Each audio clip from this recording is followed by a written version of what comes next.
What's going on, guys? Sio here with week 3 of the NES. This week we are taking on the Detroit Darkrais, coached by MDS MVP. All the important links and stuff will be down in the description below, including a post-com of his side of the battle, which I definitely recommend checking out. This is a kind of long battle, so I'm going to try to get through this as fast as I can. I took notes at the suggestion in TK this week, so I don't get a little more lost than I was last time, because this is actually like my third time re-recording this. First time the recording just crashed immediately after I finished. Second time I rendered it and everything looked good, and then it was like 2 frames per second in the video, which isn't going to cut it. So third time's the charm, right? So if you missed my team builder, I'm bringing an offensive Dredagon this week with Mudbraiders to basically hit Rotom Wash with EQ. It also has the added benefit of hitting Heatran for 4 times neutral. It also has Dragon Claw, Glare, and Stealth Rocks if I needed it. And while Stealth Rocks would be nice this week, they're not 100% critical. Like outside of Salamence, they don't really hit anything, so I'm not going to prioritize getting them up. It was mostly if he brought the Megazord X also, which he didn't obviously end up bringing. Lantern is probably honestly the star of this week in my opinion, both in practice and what it does in this game. It's a safety goggles set with Soak Toxic, Volt Switch, and Heal Bell. Basically meant to be a complete hard wall to both Amoonguss and Rotom Wash, both of which came, which is awesome. This team was actually pretty much predicted by Super Nerd, so I got to play against it a couple times in practice, so I have a couple of like pretty specific tweaks almost to this exact team build, which is pretty nice. Zoroark has an Expert Belt and has Knockoff, Sucker Punch, U-Turn, and Flamethrower to hit Amoonguss. I don't actually really have anything to hit Heatran beyond just knocking it off and Sucker Punching and stuff. So that's kind of an issue, but I can pretty much hit everything else on his team for decent damage. Lopunny is pretty standard this week with Fake Out, High Jump Kick, Ice Punch, and Return. It doesn't really need much more than that in my opinion. His roster is pretty weak to Lopunny outside of his Dual Intimidate that he brought. So if I can break that, it will be very helpful. Next up is Cresselia with a Rocky Helmet, Moonlight, Thunderwave, Psychic, and Shadow Ball. This thing was originally just meant to be a Metagross switch in, but Metagross didn't end up coming. It also pretty much hard walls Gramble, because even a Choice Banded Crunch only does like 30 or 35% or something ridiculous like that. And I could just Moonlight stall it and just wear it down with Rocky Helmet, which is nice. And finally we have Combusken making a season debut with Protect, Rock Slide, Flare Blitz, and Baton Pass. I'm going to tell you right now that I kind of should have had Hidden Power Ice instead of Rock Slide, but I'll get to that point when I get in the battle. So with leads this week, I didn't really have like a set lead in mind, so I just kind of want to lead something, and potentially if he leads Porygon 2 for some weird reason, I want to potentially get an early knockoff off. But basically I'm going to lead something, or I'm going to lead Zoroark disguised as something. I can either go for a knockoff or a U-turn basically against anything on his team, so it just seems like the safest play for me to make. So he thinks I'm leading Lantern as I actually lead what's his face, Zoroark. I don't really want to stay in against Heatran, so I'm just going to go for the U-turn here. I'm not exactly 100% sure what he wants to do, because the only thing I'm seeing here really is an Earth Power if he wants to go for that. Lantern also pretty much hard walls Heatran for the most part, because it resists both of its stabs. So he just goes for Toxic, which is a good play on his part. I'm already expecting this to be a more defensive Heatran, so I should be able to outspeed, because Heatran naturally underspeeds Cresselia. And I have a little bit of a speed creep. I don't remember if I said that in the beginning. I have just enough speed to be able to outspeed an uninvested Rotom. I can't actually really hit it with anything, but I have the speed there just in case. So I go for a Thunder Wave, thankfully don't miss, as he goes for a Substitute. He told me after the battle that he actually speed crept his Heatran to outspeed uninvested Cresselia, which is why he was just going to Toxic Stall me there. He actually predicted the Thunder Wave and went for the Substitute trying to read it, but unfortunately he didn't predict me to have speed investment, so that ended up working out well for me. So I know he's not going to stay in here, so I'm just going to go ahead and go into Dredagon to hit something. He surprisingly stays in and gets paralyzed, unfortunately, so I don't really know what he was going to do there. Maybe he would have went for another Toxic or something, predicting me to switch out, because he didn't think I could hit him, and he was correct. So I'm just going to go here and go into Dredagon, because I can get an Earthquake off on something.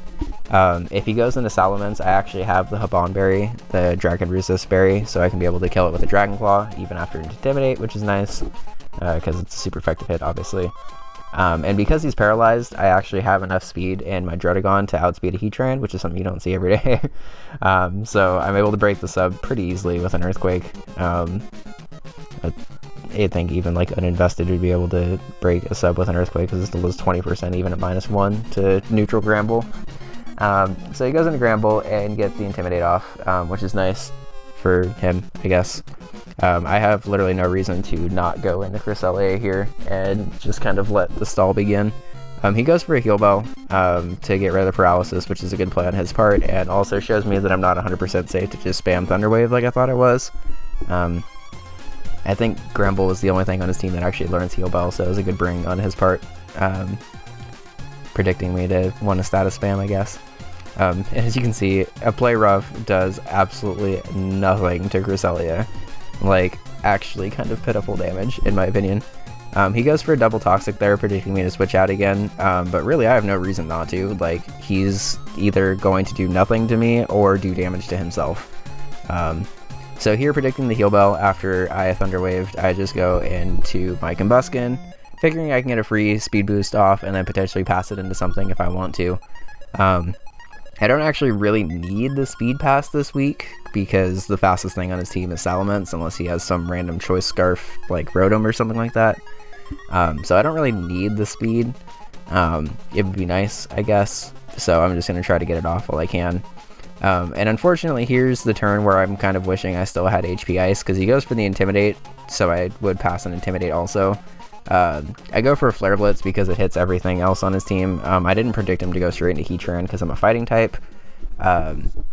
I had predicted almost 100% for him to go into Salamence because it was the safest play in practice to make. You get the Intimidate off, so when I pass the Speed Boost, I also pass -1 attack to something, which basically would mean that I'd have to pass into either Cresselia, which does nothing, or Lantern, which also does nothing.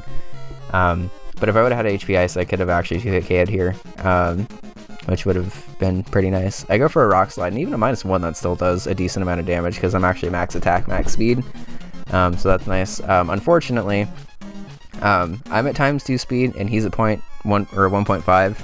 He still outspeeds me because Combuskin is not very fast, even at max speed.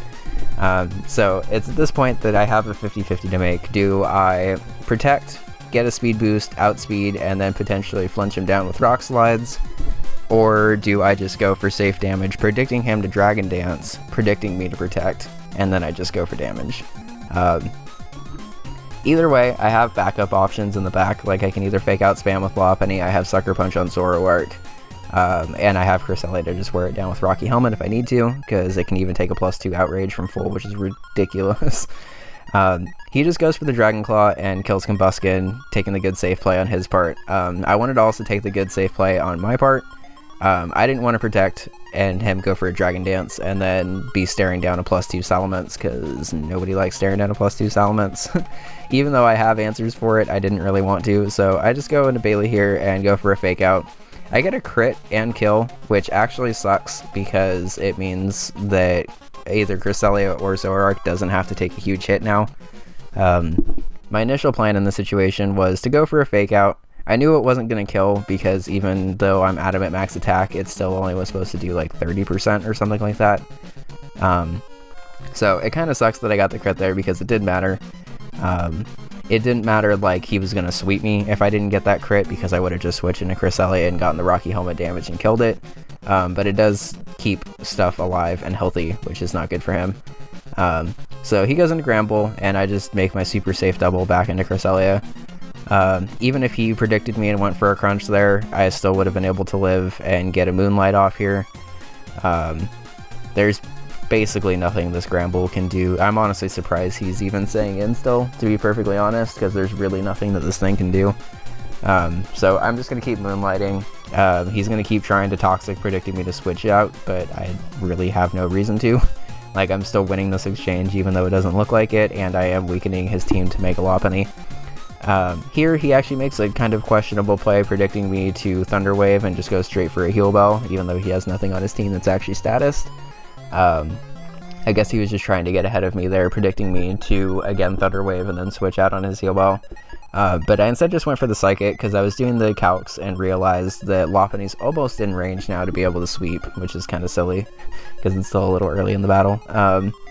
So it's at this point, Toxic is starting to wear down on me. I'm going to Moonlight just so I can get a little bit of health back, but you can see I'm losing like 30% from Toxic, so I have to switch out.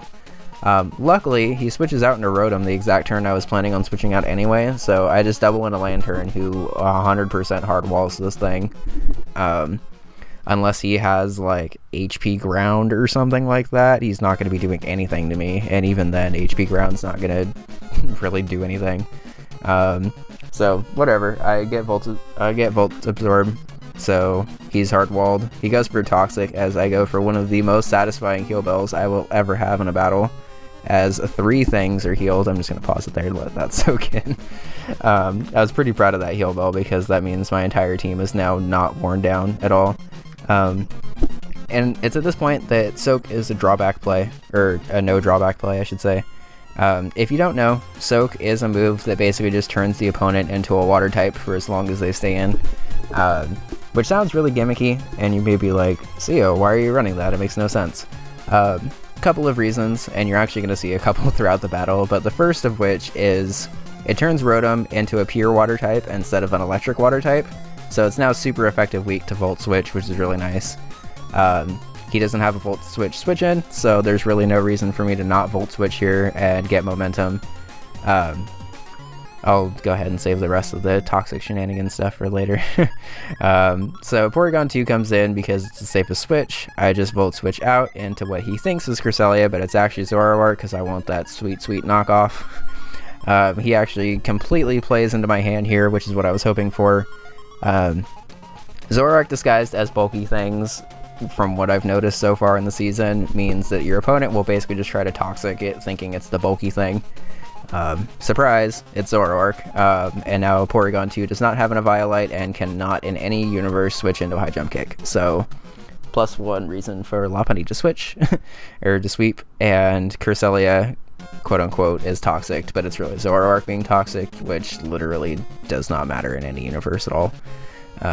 So it's already revealed, so I might as well just go straight into Cresselia, because worst case he can do is Toxic, which I actually want, which he does. I want to debate the Toxic so I can go back into Dadzy here and get another Heal Bell off. I could just be aggressive and go for a Soak here, which is what I do. And reason number 2 I ran Soak is because Amoonguss now takes Black Sludge damage, because it's not a poison type anymore, it's a water type. That was actually an unintentional, like, I wish I could have said I saw that from prep and was like, oh yeah, I'm going to do that, but that was just an unintentional side effect. I really actually wanted this to be able to Toxic Amoonguss, but I completely forgot that Black Sludge actually hurts you when you're not a poison type, and Soak removes the poison typing, which is nice. So he can't stay in with Amoonguss anymore, really. He doesn't want to take a Toxic, and he doesn't want to get Volt switched on, so I just go for the Toxic. Figure it, worst case scenario, he goes into Heatran, and I just Soak again, I guess. There's really no reason for me not to. He goes for a Hydro Pump, which is resisted and does absolutely nothing, because Lantern is unbelievably bulky, as I just go for another Heal Bell again, because I don't really want to get worn down. He misses a Toxic there, which sucks. It doesn't really change anything, but missing 90% accurate moves is never very fun. Speaking of missing 90% accurate moves, nothing here switches into High Jump Kick, except when I miss High Jump Kick, so that sucks. And I actually didn't notice this during the battle, but he pointed out after the battle that he accidentally did not have Regenerator Amoonguss, he had Effect Spore Amoonguss, which is actually really interesting, because I did not prep for Effect Spore Amoonguss at all, because I've never really seen anyone want to run it. He didn't intentionally run it, but it could have potentially changed things. So I crashed, which sucks, because now I can't kill this thing with an Ice Punch after. He goes for a Spore, and my safety goggles save the day. I was originally leftovers on Lantern until I realized that I did not have a Spore switch in, so I needed to have safety goggles. And there's really no reason for me not to go for another Soak here, because again, it just does residual damage. He stays in to try to get Sludge Bob damage off on me because he realizes that he has absolutely nothing for Lantern. I again just Volt Switch out because there's really no reason for me not to, and just go into Bailey and actually land a high jump kick this time, which is nice. So Bailey gets its first kill of the game. He goes into Gramble to intimidate me just so I don't high jump kick sweep from there. Back out into Cresselia because there's really no reason for me not to. And as you can guess by the commentary, it's a little difficult for him to break this loop now, especially with Salamence gone. Breaking Salamence early definitely hindered his ability to just kind of switch around my team as much as he probably wanted to or should have. Gramble being his only Intimidate kind of sucks. I'm not even pausing anymore because I'm basically just trying to stall and whittle stuff down. He doesning have an answer for Cresselia. He doesn't really have an answer for Dowsy, especially when he gives me 25% back. So I could basically just keep Soak Toxicing or Volt Switching and Heal Belling. I am pretty proud of this Lantern set, I'm not gonna lie. Like, I don't think I've ever had a set where all four moves, the EVs, the IVs, and the item all worked perfectly. But Lantern definitely did its job. And again, nothing switches into high jump kick, so I just go for it. And again, I miss, which fucking sucks. Luckily, I EV'd this thing to be able to miss 2 high jump kicks, because my luck is terribad sometimes. So I'm able to miss 2 high jump kicks and just kind of high jump kick spam from here. He goes into Amoonguss. There's, again, no reason for me not to go into Dowsy here. I'm just going to go for a Soak, because again, nothing on his team actually wants to get soaked. And I'm actually finally, turned 46, going to be able to Toxic Amoonguss, which I just want to pause this and Toxic Amoonguss. Point that out again, because that does not happen very often. Lantern finally drops, but Lantern did more than I was expecting it to do. I don't even want to just say it did its job, because Lantern just put in all kinds of work this week. And it's at this point that I realized that I can actually kill with Ice Punch into High Jump Kick into anything. Gramble drops, and I actually want to pause here because I actually misplayed a little bit with that turn. I sort of spaced that I turned Amoonguss into a water type and went for an Ice Punch against it because I knew Ice Punch would kill Amoonguss, but Ice Punch doesn't kill Amoonguss once it's a water type. So I wish I could say that I like made some super sweet prediction. Really, I just didn't want to miss another high jump kick, so I just clicked Ice Punch because it was a safe play, because I could just click high jump kick against Heatran the next turn. But if he would have just stayed in and gone for a Spore or really anything, he would have actually been able to live the Ice Punch and kill Lopunny. I'm going to blame that on just being 47 turns into the battle and kind of just trying to get it over with at this point. But it ended up working out for me. It wasn't the safest prediction I could have made, but it was one that I could have made. And from here, I could potentially kill with an Ice Punch, but I don't want to risk it. So I'm just going to go into Nidra here and just Earthquake spam. It prevents him from going into Heatran and getting his sub up, which is also potentially the only other thing that could ruin my Lopunny sweep. Both die here. Lantern actually gets a kill, which is kind of nice because that's his toxic damage that it drops to. And Lopunny just goes into Heatran. I end up getting the fake out spam just to be safe. High jump kick definitely killed from there, but I wasn't about to risk it, seeing as how I'd already missed 2 that game. And then finally, 52 turns in, Heatran drops, and I win 3-0. So it was a good game. I feel like I definitely prepared really well for this team. It was definitely also a coincidence that Super Nerd brought 5 of the 6 that the Detroit Darkrais ended up bringing. It was definitely nice to be able to practice against almost the exact team that he actually brought. It was a very good battle. I was definitely expecting the Darkrais to bring a little bit more of their offense than just going straight bulk, but luckily my team handled straight bulk really, really well. Mega Lopunny picked up 5 kills and is actually now, as of this week at least, the kill leader in the league, which is nice. Zoroark definitely did its job. Lantern above and beyond did its job. Like, I could not be any happier with how Lantern did this week. But yeah, next week we have another division rivalry game against the Hamilton Rycats, coached by Fluka. Theme of the season is scary teams, and he continues that, I guess. So look forward to that. And yeah, I will see you guys next week.